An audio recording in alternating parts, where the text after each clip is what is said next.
Y faltan 5 minutos para las 7 de la tarde, hora que conozcamos noticias internacionales junto a Isel Guerra, quien está aquí ya con nosotros para contarnos qué ha pasado en esta segunda audiencia a la que asiste Nicolás Maduro con su esposa en este tribunal de Nueva York. Bienvenida. Sí. ¿Cómo estás, Mati? Una jornada centrada sin duda en una especie de debate respecto del pago de los honorarios legales, de la representación legal del matrimonio. Ese finalmente fue el tema que se tomó la agenda de esta segunda audiencia, a la que comparecían Nicolás Maduro y Cilia Flores durante esta jornada allá en Nueva York, y ya con la determinación del juez que se daba a conocer un par de horas después del inicio, por cierto, de esta audiencia. El juez Hellerstein rechazaba la solicitud de la defensa, que estaba solicitando desestimar los cargos contra Nicolás Maduro y Cilia Flores, porque el argumento que planteaba aquí la defensa era la siguiente: las sanciones que ha impuesto Estados Unidos impiden al actual gobierno venezolano a pagar los honorarios legales del matrimonio, y por tanto ellos no pueden elegir a su propio abogado al no poder acceder a este dinero, por lo que acusan es una especie de bloqueo de parte de Estados Unidos. La fiscalía argumentaba, por ejemplo, que Nicolás Maduro había saqueado la riqueza de Venezuela y que por tanto no tenía el derecho a acceder a esa especie de patrimonio. ¿Qué determinó el juez finalmente? Bueno, él desestima, o más bien rechaza desestimar los cargos, pero sí señala que aquí ellos tienen derecho a la defensa, y eso es primordial. Aquí de todas formas no ha dado una decisión respecto de cómo entonces se va a financiar la defensa legal de la pareja, pero sí anunció que va a emitir un fallo en una fecha posterior, donde además en ese comunicado se espera que también informe de cuándo va a ser la fecha de la próxima audiencia, una que en este caso dura aproximadamente unos 90 minutos, se comenzó con un retraso de 45, el juez no había llegado a la hora que estaba prevista, eso retrasó evidentemente el inicio de esta audiencia, y con Maduro y Flores sentados en sus respectivos asientos con sus abogados defensores, ambos con un uniforme de color beige, sentados en silencio, escuchando con traducciones a través de audífonos, en una audiencia donde no ingresaron cámaras, como fue la tónica en la primera audiencia que ocurrió solo unos días después de la captura de Nicolás Maduro. Todos los detalles de esta jornada los tiene María Santana, precisamente desde Nueva York.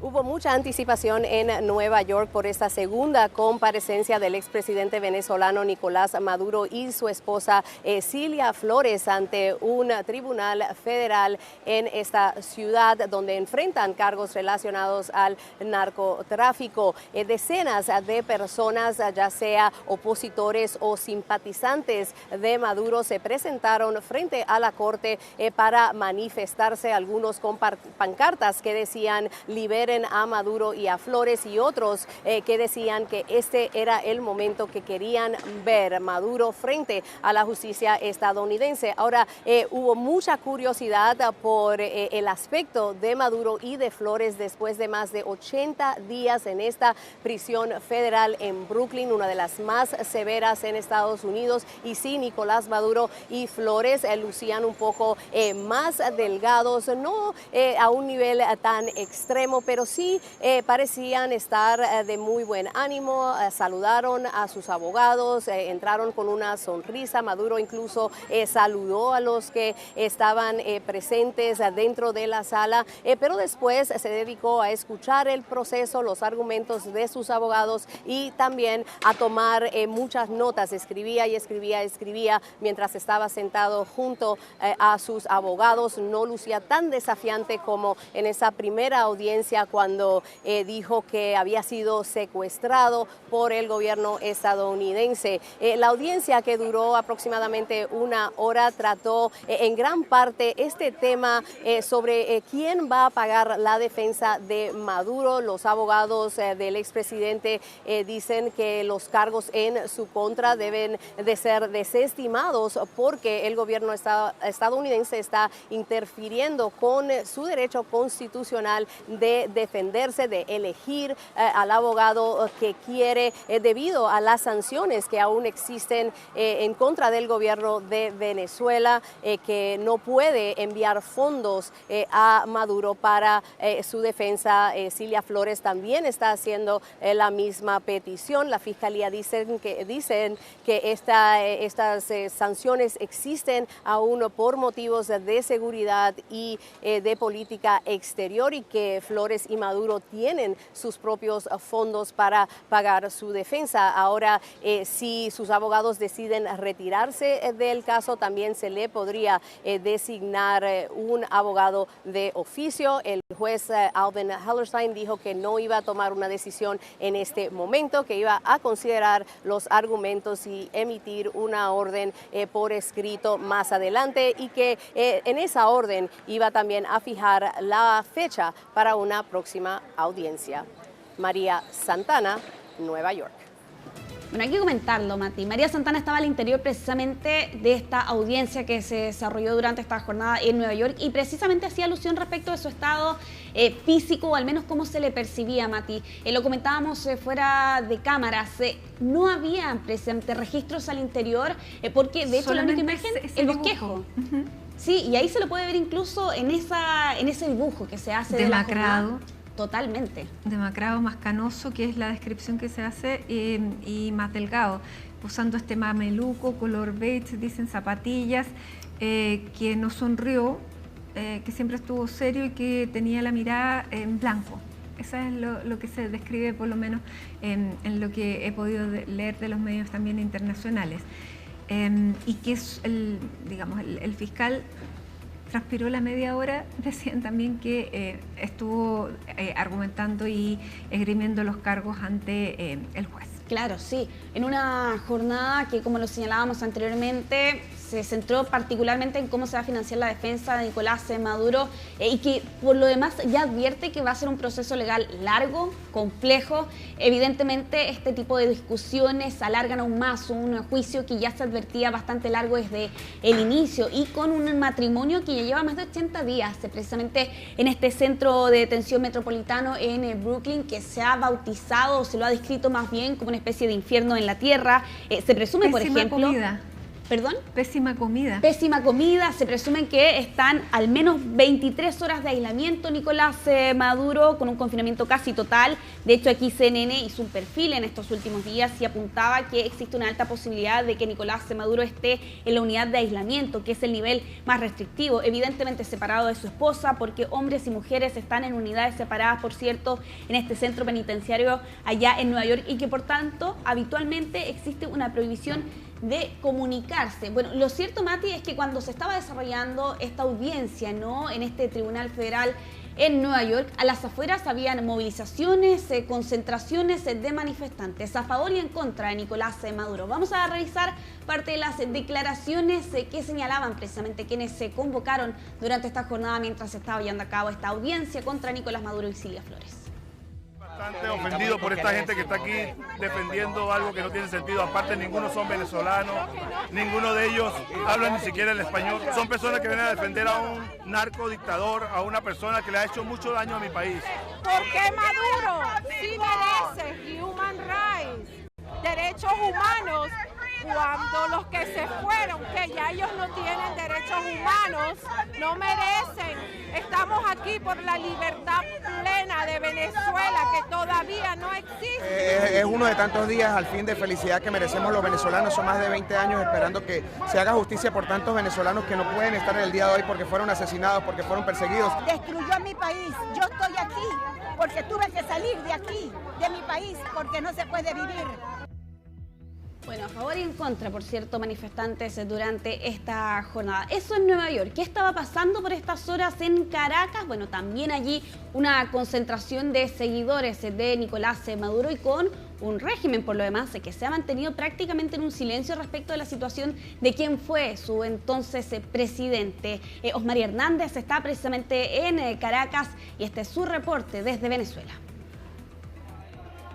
En la Plaza Bolívar, en el centro de Caracas, los seguidores de Nicolás Maduro se concentraron desde horas de la noche. Aquí realizaron una vigilia y luego han desplegado pancartas como estas pidiendo para libertad para Cilia Flores y para Nicolás Maduro. Tienen también una afiche en el cual se tiene un conteo de los días que han sumado desde el 3 de enero, fecha en la cual se produjo una operación militar por parte de Estados Unidos que concluyó en la detención de Nicolás Maduro. En este acto están presentes pues, algunos funcionarios del gobierno, entre ellos también está el diputado y hijo de Nicolás Maduro Guerra, quien se dirigió también a la audiencia para pedir por la libertad de su padre y de la esposa Cilia Flores. Las personas están acá vestidas, algunos de rojo, otros con franelas, en las cuales muestran la imagen de la antigua pareja que estaba en el poder en Venezuela, mientras en otros sectores de la ciudad hay otros sentimientos. Se ha seguido con atención todo este proceso, pero a la expectativa de que se haga justicia, pues consideran que tanto Maduro como Flores deben cumplir ante la ley, en este caso de Estados Unidos, en el marco de esta audiencia. También hablaron familiares de las personas detenidas por motivos políticos que destacan que Maduro y Flores tienen acceso al debido derecho y a la defensa, algo que no tuvieron las personas detenidas por motivos políticos, según aseguran en Venezuela. Una denuncia reiterada que han avalado organizaciones no gubernamentales, tanto nacionales como internacionales, así como está la Plaza Bolívar, que no está completamente llena, en la cual hay pues distintas imágenes de Maduro y de Flores. En otros sectores de la ciudad las personas siguen con su rutina de trabajo, de estudios, pero pues con atención en lo que está pasando en Nueva York. Para CNN, Osmari Hernández, Caracas.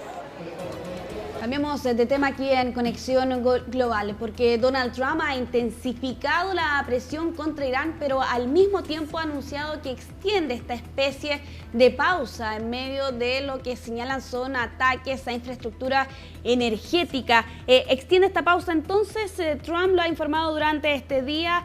Lo que planteaba aquí el presidente de Estados Unidos es que Irán le había pedido una especie de cese de 7 días, pero que él les daba 10 días hasta el 6 de abril para no lanzar ataques contra infraestructura energética, como había sido, por cierto, la advertencia que vimos el fin de semana recién pasado. Está dando tiempo. Sí, está dando tiempo, ganando tiempo, podrían decir también algunos, en medio de lo que han sido estos dimes y diretes respecto de cuál es el estado real de estas aparentes negociaciones, o al menos contactos que hemos hablado en otras oportunidades. Aquí lo que señalaba Trump durante esta jornada es que está instando precisamente a Irán a aceptar una propuesta para poner fin a esta guerra, porque de lo contrario, señalaba el presidente de Estados Unidos, vamos a seguir aniquilándolos. Incluso planteaba que Estados Unidos se va a convertir en la peor pesadilla de Irán si es que no hay un acuerdo. Todo esto con este plazo, ¿no?, sobre la mesa, que ahora se ha extendido entonces por 10 días, según planteaba el propio presidente de Estados Unidos, y quien, por lo demás, durante esta jornada se refería respecto del petróleo, y ante una pregunta de si es que efectivamente Estados Unidos quería hacerse con el control de este insumo, bueno, Trump señalaba lo siguiente, que no iba a hablar de ello, pero que sí era una opción.